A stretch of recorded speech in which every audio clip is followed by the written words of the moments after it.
Hello class 10th students. Today we are going to discuss 10 most important questions of chapter 1 real numbers.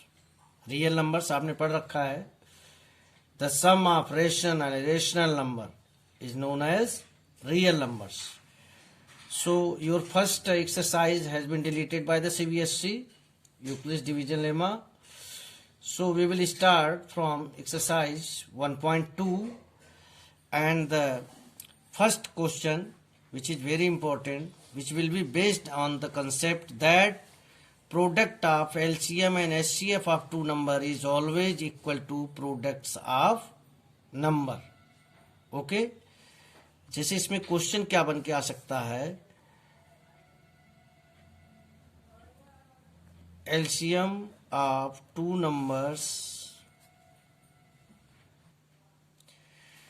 LCM and SCF of two numbers is 750 and 50 respectively. You have been provided LCM and SCF of two numbers. Okay, if one of the number is 250, find the other number. So you know product of LCM and SCF is always equal to product of the numbers. In other way you can write product of number is equal to LCM into SCF. So one number has been provided to you 250 and LCM is 750, SCF 50. You have to find the second one. 750 into 50 upon 250. Cancel out करेंगे आप, इसको divide करेंगे आप, and your answer is 150. Second number is 150. Sometimes it is asked that product of two numbers is 1800. If their SCF is 90, find the LCM. Product of number means you have been given x into y. कभी कभार x into y direct दे देते हैं, तो आप इसको समझ सकते हैं. ओके, LCM SCF के मैंने L और H लिख दिया है. तो यहाँ पर अगर आपको आपकी NCERT बुक में भी क्वेश्चन नंबर 4 में SCF दिया है दो नंबर्स के और आपको LCM निकालना है. अब आपसे एग्जाम में गलती क्या हो सकती है, आप न्यूमरेटर का मल्टीप्लाई इधर कर लेते हो, जो आंसर आता है फिर डिनोमिनेटर से डिवाइड करते हो. तो आप थोड़ा सिंप्लीफिकेशन सीखिए, you will save your time. Time भी एक फैक्टर होता है. दूसरा क्वेश्चन जो बहुत इंपॉर्टेंट है, for any number, question number 5 है आपके एनसीईआरटी से. एनसीईआरटी का 5 क्वेश्चन है 1.2 का, कि 6 power n can and with digit 0 for any natural number. किसी का भी 6 पावर n का पूछ ले, 12 पावर n का पूछ ले, 8 पावर n का पूछ ले, किसी का भी पूछ सकता है कि किसी नेचुरल नंबर n के लिए इसका यूनिट प्लेस पे 0 आएगा कि नहीं. सो आप क्या करेंगे, जैसे 12 पावर n दिया है, 12 पावर n का पूछ ले, तो 12 पावर n में आप लिख देंगे, इसका प्राइम फैक्टराइजेशन कर लीजिए, 2 into 2 into 3 power n. It will and with 0 और नॉट, ये आपने लिख लिया 2 into 2 into 3 पावर n. तो क्या हो गया आपका ये 2n into 2n into 3 power n.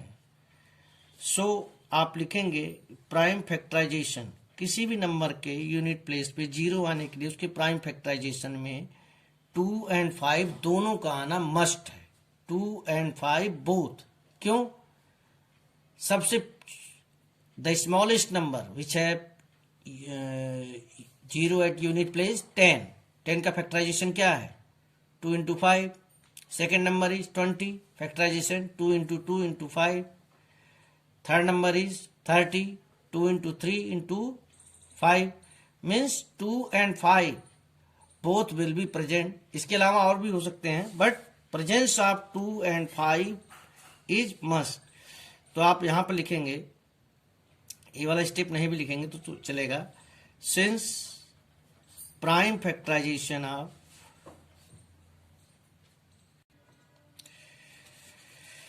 Prime factorization करने के बाद लिखेंगे आप, since prime factorization of 12 contains 2 and 3 but 5 is not present, 2 and any number with digit 0, its prime factorization must contain 2 and 5 both. किसी भी नंबर के unit place पे 0 आए तो उसके प्राइम फैक्टराइजेशन में 2 and 5 दोनों प्रेजेंट होने चाहिए, जो कि यहाँ पर ऐसा नहीं है. So 12 power n will not end with 0. Now the most important question आपको बताना चाहूंगा कि to prove the given number is prime or composite. The most important question, चाहे 1 मार्क्स में ही आ जाए, but this one is the most important question which I am going to discuss with you. Explain why 8 into 3 into 5 into 6 plus 8 is a composite number. आपको explain करना है. अभी मैंने नंबर के बारे में एक वीडियो आपको सेंड किया था, अपलोड किया था यूट्यूब पर. So what you have to do, you have to just solve this, find out the number and find out the prime factorization, prime factors of this number. आपको prime factors मिल जाएंगे तो automatically आप declare कर देंगे कि ये number आपका कंपोजिट नंबर या प्राइम नंबर क्यों है. तो यहाँ पर देखिए कुछ बच्चे क्या करते हैं, 8 into 3 into 5 into 6 करके प्लस 8 करके फिर प्राइम फैक्टर्स करते हैं.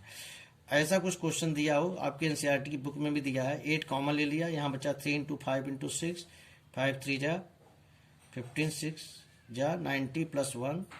तो 8 का प्राइम फैक्टर होता है 2 into 2 into 2, और आपका 91 का हो गया 7 into 13 into 1. देखिए into 1 लिखना मत भूलिएगा, क्योंकि कुछ नंबर में 3 ही फैक्टर होते हैं. मान लो कोई ऐसा नंबर आ गया जिसमें आपका 3 ही फैक्टर, जैसे आ गया कोई नंबर है मान लो 82. ओके, 82 के आप फैक्टर्स करोगे, तो अगर आपको into 1 लिखने की आदत नहीं है तो आप उसके फैक्टर क्या लिखोगे, 2 into 41. तो 2 into 41 के हिसाब से तो इसके पास केवल 2 फैक्टर है, ये प्राइम की कैटेगरी में आ जाएगा. सो whenever you factorize, whenever you write prime factors of any number, you must write into 1, because including 1 there should be more than 2 factors, 1 को include करते हुए. So it have more than 2 factors, so it is a composite number. आप ऐसा declare कर देंगे. देखिए इस तरह की लैंग्वेज लिखेंगे आप, since it has more than 2 factors, so it is a composite number. और 82 वाली मैं आपको जो बात बता रहा था कि अगर into 1 लिखने की आदत आपको नहीं है तो 82 को कोई बच्चा प्राइम फैक्टर लिखेगा तो क्या लिखेगा, 2 into 41. तो प्राइम फैक्टर की डेफिनेशन क्या होती है, the number which has exactly 2 factors. तो इसके पास तो 2 ही फैक्टर आपको दिखाई दे रहे हैं, 2 into 41, 41 is a prime number. इसका मतलब कि ये प्राइम नंबर हो गया, but 82 is a composite number. So you must write 1. Now the next question is on, बहुत इजी है, 1 मार्क्स में आता है. सो दैट 25 and 32 आर को प्राइम्स. को प्राइम्स क्या होते हैं, कोई 2 ऐसे नंबर जिनमें कोई भी फैक्टर कॉमन ना हो एक्सेप्ट 1 को छोड़कर कोई फैक्टर, मतलब कोई ऐसा नंबर ना हो जिससे दोनों डिवाइड होते. तो आप सबसे पहले इन दोनों का प्राइम फैक्टराइजेशन लिखिए. तो आप प्रूफ कैसे करेंगे, ओके 32 का लिखिए.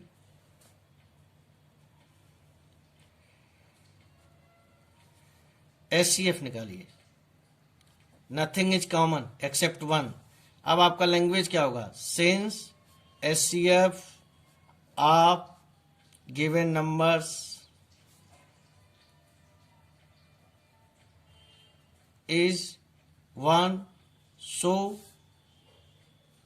numbers are co-primes. जो मैंने आपको नंबर बताए हैं 25, ना तो 25 प्राइम है ना तो 32 प्राइम है, बट ये आपस में को प्राइम है.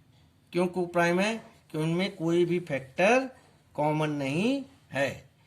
एक और क्वेश्चन है आपको बताऊं मैं, रिलेटेड है. जैसे कि ट्रैफिक सिग्नल पर मान लीजिए लाइट्स लगी हैं and they light after a interval of 15, 20 and 25 seconds. Okay. They all light together at 7 a.m. सुबह के 7 बजे वो एक साथ जली थी. Now when they will again light again together, एक साथ तीनों कब जलेंगी.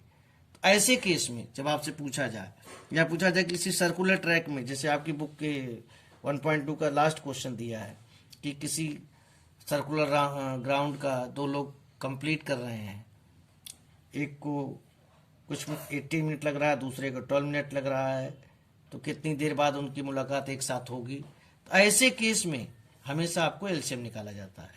क्यों?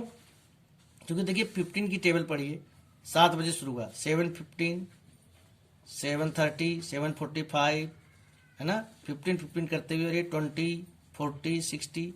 तो 15 का फैक्टर्स आपने किया एंड 20 का फैक्टर किया, 25 का फैक्टर्स किया. अब आप निकाल लीजिए एलसीएम. मीन्स वो कौन सा छोटा से छोटा टाइम है, छोटा से छोटा नंबर है जो तीनों में कॉमन आ रहा है. सो 3 यहाँ एक बार है, एक आ जाएगा. 2 यहाँ 2 बार है, 2 आ जाएगा. 5 यहाँ 2 बार है, इंटू 5. तो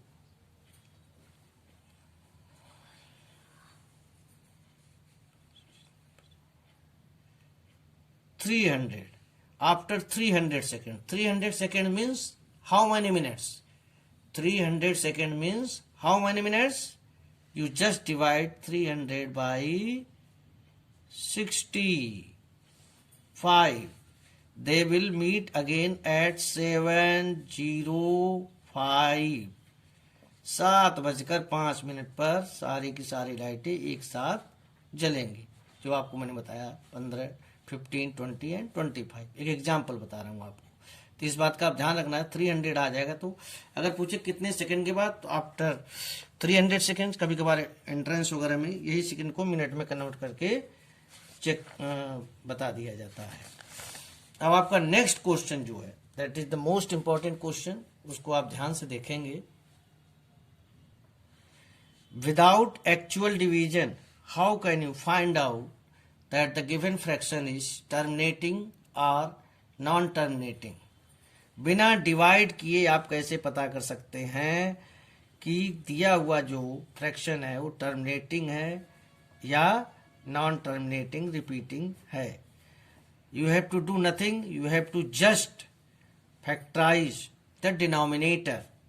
डिनोमिनेटर फैक्टराइज करना है. जैसे कि ये दिया है आपका 3125 के आप फैक्टर्स करेंगे. 5 इंटू 5 इंटू 5 इंटू 5 इंटू 5. अगर डिनोमिनेटर में फैक्टर्स 2 आ रहा हो या 5 आ रहा हो या 2 एंड 5 दोनों आ रहे हो, 2 और 5 और 2 एंड 5 बोथ, केवल 2 आए तो भी टर्मिनेटिंग, 5 आए तो भी टर्मिनेटिंग, केवल 5, 2 एंड 5 दोनों आए तो भी टर्मिनेटिंग. मीन्स नॉन टर्मिनेटिंग आप कब डिक्लेयर करेंगे? When there will be some any other number 2 and 5 के अलावा. अब यहां पर लैंग्वेज क्या लिखेंगे?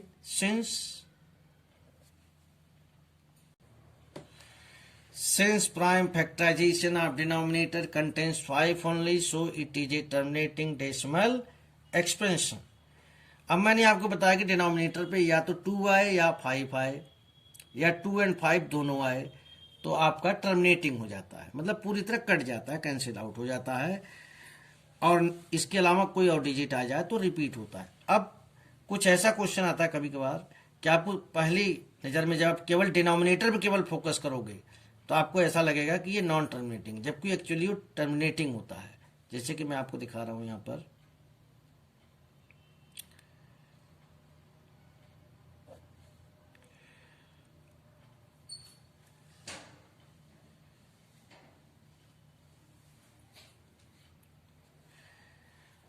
अगर बच्चा न्यूमरेटर की तरफ नहीं देखेगा, केवल डिनोमिनेटर के प्राइम फैक्टराइजेशन कर देता है, तो उसको क्या दिखाई देगा कि भाई डिनोमिनेटर में 3 आ रहा है 2 और 5 के अलावा, so it is a non terminating. No, आप प्राइम फैक्टराइजेशन करने के बाद ये भी ऑब्जर्व करेंगे कि कहीं न्यूमरेटर में कोई ऐसी चीज तो नहीं है जो कैंसिल आउट हो रही है डिनोमिनेटर के प्राइम फैक्टर्स जो दिए हुए हैं। Yes, 12 is divisible by 3। तो ये क्वेश्चन हो गया आपका, ये हो गया। Now you can observe in the denominator there are only 2 and 5।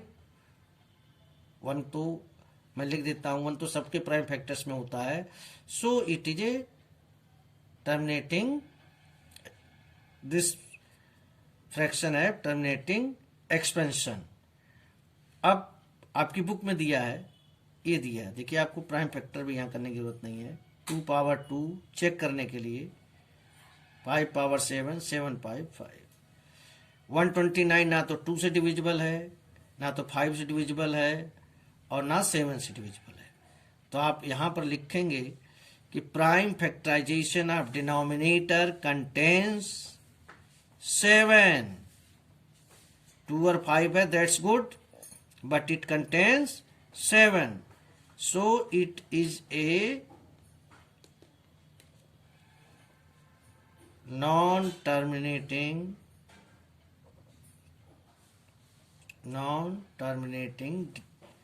Decimal expansion.